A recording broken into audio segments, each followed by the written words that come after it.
Hi, I'm George Negus. On Foreign Correspondent, as the chill of the Arctic winds hit Moscow, the Muscovites bunker down for what could be their worst winter ever. New breed Chinese children passed the flap test or no school.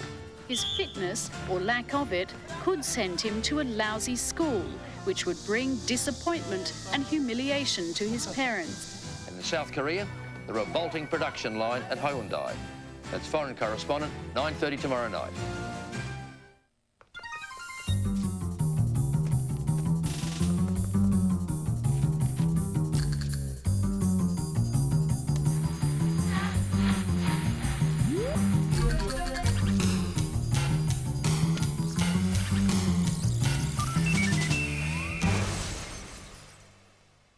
Hun Sen's top rival goes free in arrest backdown. Phnom Penh. An alleged protester lies dead outside the Cambodiana hotel after rioting yesterday in Jakarta. The Hobart Mercury as far removed as possible from the geography of Southeast Asia. Good evening, welcome to Media Watch, which tonight examines all manner of confusions. But the Mercury is not alone with these geographic realignments. Your ABC News is not too certain of the location of its Southeast Asia correspondent. And joining us now from Kuala Lumpur, Southeast Asia correspondent Tim Lester. Tim, we're actually hearing reports of crowds gathering outside the stadium. After a bit of dislocation, they eventually located him. There was the World at Noon doing its story on the latest Cambodian strife. Cambodian Prime Minister Hun Sen has flexed his military muscle, putting hundreds of armed troops onto the streets of the capital, Phnom Penh.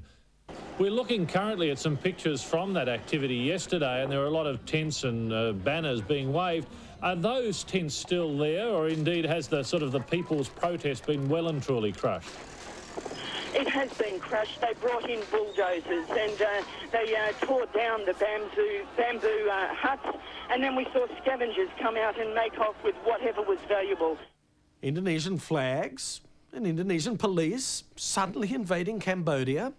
Indonesia, Malaysia, Cambodia, they're really all much of a muchness when it comes to reporting a bit of ferment. And your ABC also managed to get swept up in some of the finer moments of cultural appreciation during the Commonwealth Games. This is the result of ABC Wireless doing a joint coverage of the Games with the same commercial broadcaster which pumps out Lawsy, Jonesy and Ray Hadley. I will leave you with one thought, Tim. After you and I went to the restaurant last night with Peter Hadfield, the Overseas International, which has the best fried rice in any part of Asia, I would think. That was the restaurant where Damien Kelly said to me a week ago when we ventured in there, a Chinese restaurant in Malaysia, I should point out, and Damien said, must be good tucker here, there's plenty of Asians. I pointed out to Damien we'd be unlikely to see Spaniards, French people or Portuguese sitting in an Asian restaurant in Malaysia, so of course there'd be plenty of Asians, you melonhead. But they do have wonderful, wonderful, wonderful fried rice, and I'll be there for the Peking duck tonight. That's the way to call a marathon. It should also be said that this federal election campaign is a marathon, filled with plenty of tension about the perspective of those calling the race. The election announcement in the chilly, grey Prime Minister's courtyard. But for the age, it was... Journalists assembled in Canberra's brilliant spring sunshine in the courtyard. It all depends on which way the wind is blowing, which is really the same element that affects the pollsters. Mark Textor now has the coalition opening up a huge 10-point lead over Labor in primary votes. That's according to the Bulletin poll earlier this month, run by the people who do the pollstering for the Liberal Party. Meanwhile, at the Australian, the News poll, taken over the same period as the Bulletins and published on the same day, showed... Labor takes winning lead. One of the insightful has observed... The polls have subtly gained an importance that exceeds their intrinsic newsworthiness. Indeed, they influence the dynamics of a campaign by intensifying game schemer propensities among journalists. An instance of this propensity can be seen on the Bulletin covers, which run hard on the strength of the latest Mark Textor poll verdicts. Howard will win. Labor's fatal flaw. Is Howard blowing it? As an analyst says of the polls... They now create public opinion as well as describe it. There's also another outfit groping about trying to assess the way the marathon is being called. Election 98. ABC TV news coverage favours ALP by a factor of over 2 to 1. That was the product of research on the second week of the election campaign from the Melbourne-based Institute of Public Affairs. The Institute is a recipient of funding from the Liberal Party affiliate, the Cormack Foundation. Even after adjusting for greater coverage and its overall cynicism, the ABC TV news coverage was far more favourable to the ALP than Coalition. All and sundry dutifully reported the shock findings. ABC Television has been twice as critical of Coalition policies as of Labor's, the Institute of Public Affairs claimed yesterday. The ABC is twice as likely to criticise the Coalition than Labor in prime-time news, research claims. The Prime Minister thought the findings were right on the money. The government's complaints were supported by an Institute of Public Affairs analysis. But hang about. Everyone seems to have become agitated over only the part of the findings highlighted in the press releases. A close inspection of the figures revealed something that was buried by the IPA. The Bullmore network was 3 times more likely to be critical of the Coalition than the ALP. By the third week, the IPA analysis was looking even weirder. In marked contrast to week 2 of the campaign, in which ABC coverage favoured ALP policies, week 3 coverage favoured Coalition policies over the ALP platform by a margin of 1.6 to 1. It was translated to mean ABC's switch on Coalition cover. While there were equally beastly reports on the ABC TV news about the Coalition and Labor policies, what was overlooked was that on the commercial airwaves, 80% of the horrible remarks were being directed towards the government. By the end of the third week, the network of the Prime Minister's favourite mogul was still being twice as rude about Mr Howard's policies as about Labor's. All of which really doesn't amount to a hill of beans. As one distinguished observer put it, well, if there's been a dramatic shift in ABC reporting policies, then it can be said the vast bulk of its board and journalistic foot soldiers don't know anything about it. But over at the Bullmore Packer network, the situation has been spelled out with crystal clarity. Well, I don't think the Labor Party should be in government. Mr Packer was also asked what Labor needs to regain office. Another few years in the wilderness. No trouble with a bit of endorsement from that emeritus chairman of the board, fresh from a couple of rounds with the tax commissioner. But for another chairman, disaster struck. He is an absolute gentleman, a true patriot, a great friend. Please celebrate John Howard. And what a wild little celebration it was. The chairman must resign. It wasn't just the traditional union bomb throwers who felt strongly. The senior executives were also revolting. This meeting has no confidence in his ability to continue to chair an independent ABC serving all Australians. Opinion leaders were livid. In truth, McDonald's speech wasn't overtly political, but it was naive to the brink of stupidity. Editorialists seem to have hit on a relevant point. ABC News and Current Affairs have become an election issue. Mr McDonald has injected himself into the debate and inflamed it. The Prime Minister sat comfortably on the barbed wire fence when pressed by ABC radio reporter Raphael Epstein on the implication of all this. With the Coalition on a campaign against what they see as ABC bias, would Mr Howard be concerned if ABC Managing Director Brian Johns made a similar speech at a Labor Party fundraiser? Look, you don't expect me to answer that question, do you? Good try, Raphael.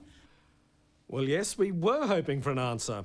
After all, the Media Taste Monitor had no trouble coming to grips with the question.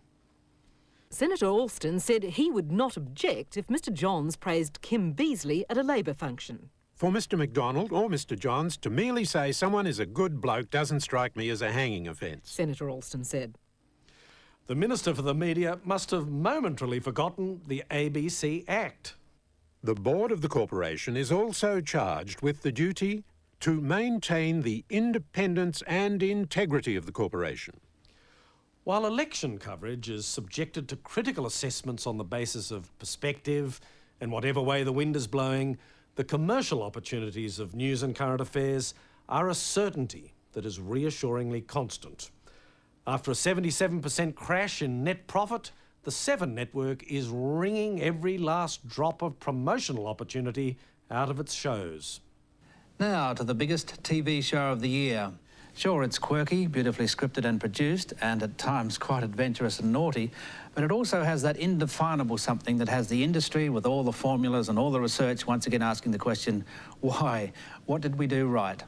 But the most gruesome piece of schlock was actually something Today Tonight ran as a cross-promotional exercise with the breakfast show on 2Day FM in Sydney.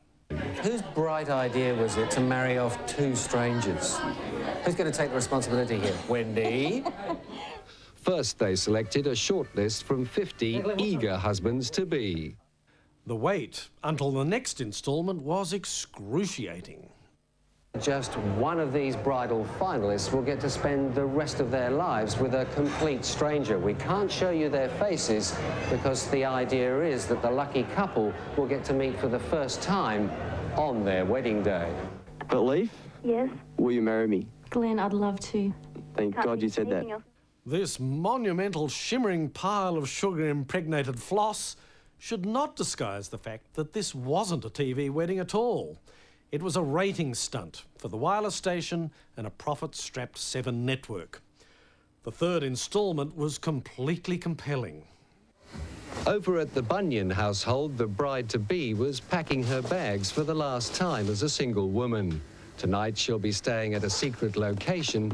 Tomorrow she'll marry Glenn at a ceremony before 400 guests. It's not every day that we're fortunate enough to witness the betrothal of Miss Bunyan. Glenn, I give you this ring as a sign of my commitment forever. You make us the bride.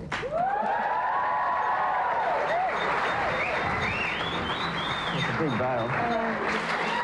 It was a ratings triumph, which gives you some idea of how terrible it all was. The immediate celebrants were Peter Luck and the crew of Today Tonight, who had exclusive TV rights and pulled in an audience of 658,400 viewers. No wonder in the next edition, the luckless Peter wanted more.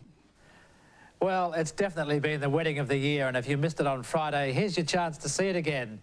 Then camera crews, equipment, 2Day FM radio types, Leaf and Glenn all hopped on a plane and went to Paris for a very private honeymoon. Certain questions arose for consideration. Confirmation of the consummation will just have to wait. Here's a toast to Paris and to our future. Cheers. Cheers. They have to wait until at least early next month if they want to go through with a real wedding. Given its popularity, you can look forward to more current affairs of this genre. But for us, the honeymoon is over until next week. Good night.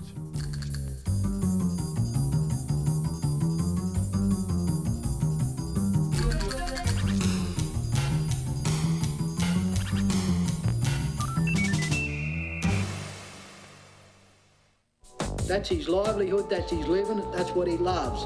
What point is there in having an environmental impact study if you go and log before the study's completed? You start taking that away, you'll find yourself living in the desert, no time flat. Yeah, well, why aren't you out working? You stand right here in the mud. It's not a war. And obviously your views will be very much part of that eventual decision. Who's in favour of a blockade? When two sides go to war. Loggerheads, 8:30 Tuesday.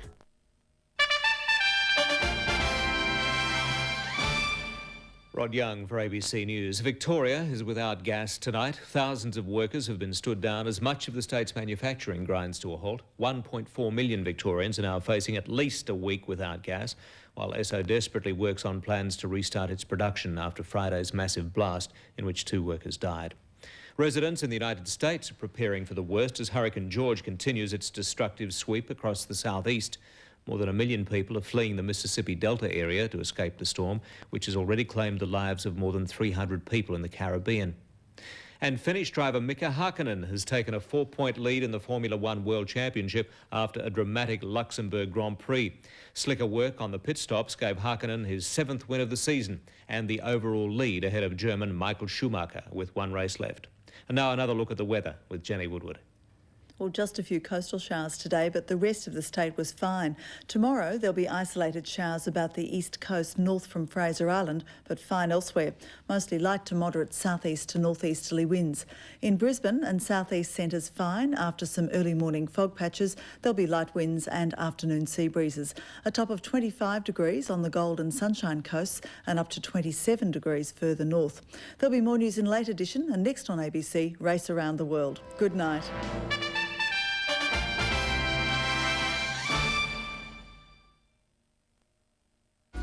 Global warming is killing our planet. 5 of the warmest years on record have been in the 1990s. But controversial new research says that climate change isn't only caused by humans.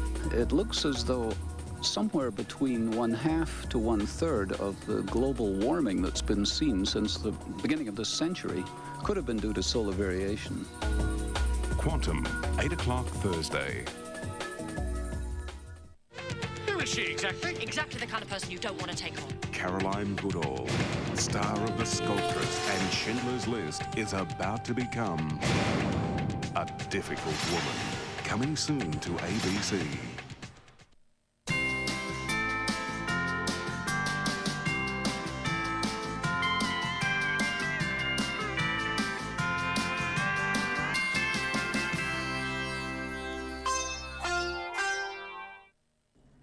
Tonight's episode of Race Around the World is rated M for mature audiences. It contains nudity.